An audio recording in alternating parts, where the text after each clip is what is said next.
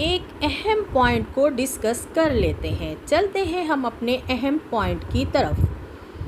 ایک اسم کے حالت جر میں جانے کی دو ہی وجوہات ہوتی ہیں. ایک آپ پڑھ چکے ہیں یعنی کہ مرکب اضافی میں جب وہ مضاف الیہ بنتا ہے تو وہ مجرور حالت میں ہوتا ہے. دوسری وجہ ہے حروف جارہ جن کے سبب اسم مجرور ہوتا ہے. یہ دونوں بہت اہم پوائنٹ ہیں، آپ اسے نوٹ کر لیجئے. اب ہم ایک مرکب لیتے ہیں اور مرکب جاری کو سمجھتے ہیں. یہاں ہم نے مرکب لیا ہے میز پر. ہم دیکھ لیتے ہیں پر کی عربی ہم نے پڑھی تھی ابھی، وہ ہے الا، یعنی پر کے لیے ہم حروف جارہ الا استعمال کریں گے. میز کی عربی ہے المکتبی. اب ہم اس کی ترتیب دے لیتے ہیں جملے کی. یہ بھی بالکل اردو سے ہٹ کر یعنی اس کے الٹ بنتا ہے جملہ، جیسے کہ ہم نے مرکب اضافی اور مرکب توصیفی میں بنایا تھا. یعنی یہ بنے گا المکتبی. اب ہم ایک اور مرکب لے لیتے ہیں اور مرکب جاری کو سمجھتے ہیں. ہم نے لیا ہے مرکب مسجد میں. میں کی عربی دیکھ لیتے ہیں. میں کی عربی ہے حرف جارہ فی، یعنی میں کے لیے حرف جارہ فی استعمال کریں گے. اور مسجد کی عربی بنے گی فی حرف جارہ کی وجہ سے ہمارا اسم مجرور ہوتا ہے تو یہ بنے گا المسجدی. اب ہم اس کی ترتیب دیکھ لیتے ہیں. اس کی ترتیب بالکل ویسے ہی بنے گی، یعنی اردو کے مقابلے میں الٹ ہوگی، فی المسجدی. اب ہم ایک اور مرکب لیتے ہیں اور مرکب جاری کو سمجھتے ہیں. اگلا جملہ ہم نے لیا ہے اسکول کی طرف. ٹھیک ہے، طرف کے لیے ہم دیکھتے ہیں کون سا حرف جارہ استعمال ہوگا. جی بالکل، طرف کے لیے حرف جارہ الا استعمال کریں گے. اسکول کی عربی آئے گی المدرستی. اب ہم اس کی ترتیب کر لیتے ہیں.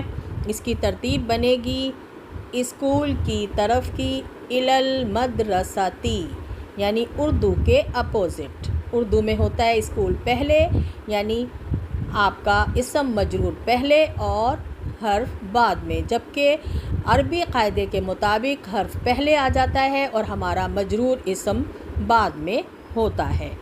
ٹھیک ہے، اب ہم ایک اور مرکب لیتے ہیں اور مرکب جاری کو اچھے سے سمجھتے ہیں. ہم نے لیا ہے مرکب قسم ہے انجیر کی اور زیتون. قسم کے لیے عام قسم کے لیے ہم جانتے ہیں حرف جارہ واو استعمال ہوتا ہے، یعنی واو پر زبر. ٹھیک ہے، یہ عام قسم کے لیے استعمال ہوتا ہے. اب انجیر کی عربی دیکھ لیتے ہیں. انجیر کی عربی ہے التینی. ٹھیک ہے، اور کی عربی، اور ہمارا یہاں پر حرف عطف ہے اور حرف عطف کے لیے ہم لائیں گے یہاں پر واو. ٹھیک ہے، جو کہ دو اسموں یا دو جملوں کو ملانے کا کام کرتا ہے.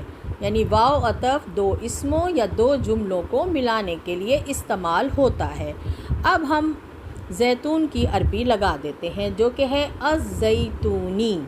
اب ہم اس جملے کی ترتیب دے لیتے ہیں. ترتیب میں یہ جملہ بنے گا والتینی والزیتونی. قسم ہے انجیر کی اور زیتون کی. یہاں ایک ٹوسٹ اور ہے. حروف جارہ ضمائر متصلہ کے ساتھ بھی آتے ہیں. جی ہاں، آپ بالکل درست سمجھے، ضمائر متصلہ مجرور کے ساتھ، کیونکہ ہم جانتے ہیں حروف جارہ کے بعد اسم مجرور حالت میں استعمال ہوتا ہے. اس لیے ضمائر متصلہ بھی ہم وہی استعمال کریں گے جو کہ مجرور ہیں. ضمائر متصلہ مجرور کے بارے میں ہم تفصیل سے پڑھ چکے ہیں، لیکن ہم اس کے ضمائر کے چارٹ کو ایک مرتبہ پھر اس کے ترجمے کو دیکھ لیتے ہیں. ہم جانتے ہیں اس میں واحد، جمع، تثنیہ، مذکر و مؤنث، غائب کا ترجمہ بالکل ایک جیسا ہوتا ہے. جیسے واحد کے لیے ہو اور مؤنث کے لیے ہا کا ترجمہ اس کا، اس کی، اس کے، اسے ہوگا.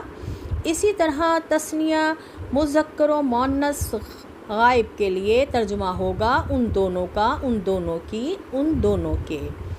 اسی طرح جمع مؤنث جمع مذکر ہم اور ہنہ غائب کا ترجمہ ہوگا ان کا، ان کی، ان کے، انہیں۔ اب ہم حاضر کے صیغوں کا دیکھ لیتے ہیں۔ واحد مذکر اور واحد مؤنث کا اور کی کا ترجمہ ہے تیرا، تیری، تیرے، تجھے۔ اسی طرح تثنیہ میں کما مذکر و مؤنث کا ترجمہ ہے تم دونوں کا، تم دونوں کی، تم دونوں کے۔ اسی طرح جمع مذکر و مؤنث کم اور کنہ کا ترجمہ ہے تمہارا، تمہاری، تمہارے، تمہیں۔ اسی طرح واحد مذکر و مؤنث متکلم یا کا ترجمہ ہے میرا، میری، میرے، مجھے۔ تثنیہ جمع متکلم مذکر و مؤنث کا ترجمہ ہے ہمارا، ہماری، ہمارے، ہمیں۔ الحمدللہ ہم نے ضمائر متصلہ کے چارٹ کو ترجمے کے لحاظ سے سمجھ لیا ہے۔ اب ہم ایک مرکب لیتے ہیں اور مرکب جاری کو سمجھتے ہیں۔ ہم نے یہاں پر جملہ لیا ہے تمہارے لیے۔ ہم دیکھ لیتے ہیں کہ لیے کے لیے کون سا حرف جارہ استعمال ہوگا۔ لیے کے لیے ہم حرف جارہ لام زیر والا استعمال کریں گے اور تمہارے کی عربی ہم جانتے ہیں کم استعمال ہوگا۔ یہ دیکھتے ہیں اس کی ترکیب کو، لیکن اس سے پہلے ایک اہم پوائنٹ کو نوٹ کر لیجئے۔ دیکھتے ہیں ہمارا وہ اہم پوائنٹ کیا ہے۔ حرف جارہ لام زیر جب بھی ضمائر متصلہ کے ساتھ آئے گا تو لام زبر لکھا جائے گا سوائے یائے متکلم کے۔ اب ہم دیکھ لیتے ہیں ہماری جملے کی ترتیب۔ ہماری جملے کی ترتیب ہوگی لکم، تمہارے لیے۔ اب ہم ایک اور مرکب لیتے ہیں اور مرکب جاری کو اچھے سے سمجھتے ہیں۔ ہم نے جملہ لیا ہے میرے لیے۔ لیے کے لیے ہم جانتے ہیں کہ حروف جارہ لام زیر استعمال کریں گے۔ اب ہم میرے کی عربی بنانے سے پہلے اپنے اہم پوائنٹ کو دوبارہ دہرا لیتے ہیں۔ حرف جارہ لام زیر جب بھی ضمائر متصلہ کے ساتھ آئے گا تو لام زبر لکھا جائے گا سوائے یائے متکلم کے۔ اب ہم اس کو جوڑ لیتے ہیں کیونکہ اگلا لفظ ہمارا یائے متکلم ہے۔ اب ہم دیکھتے ہیں کہ جب ہم اس کو جوڑیں گے تو یہ کیا شکل اختیار کرے گا۔ یہ بنے گا لی۔ اب لام کے نیچے زیر ہی رہے گی کیونکہ اس کے ساتھ یائے متکلم جڑی ہے۔ اب ہم ایک اور مرکب لیتے ہیں اور مرکب جاری کو سمجھتے ہیں۔ ہم نے یہاں جملہ لیا ہے اس میں۔ ہم دیکھ لیتے ہیں میں کے لیے کون سا حرف جارہ استعمال ہوتا ہے۔ جی بالکل، میں کے لیے حرف جارہ فی استعمال کریں گے۔ اب ہم اس کا ضمیر متصل ڈھونڈ لیتے ہیں کہ مؤنث کے لیے کون سی ضمیر استعمال ہوتی ہے۔ یہ استعمال ہوتی ہے ہا۔ اب ہم اس کو جوڑ لیتے ہیں، یہ بنے گا فی ہا۔ الحمدللہ یہاں پر ہمارا مرکب جاری کا لیسن مکمل ہوا۔ ملتے ہیں ایک نئی ویڈیو کے ساتھ، اجازت دیجیے۔ سبحانک اللہم و بحمدک، نشہد لا الہ الا انت، نستغفرک و نتوب الیک۔ السلام علیکم ورحمۃ اللہ وبرکاتہ۔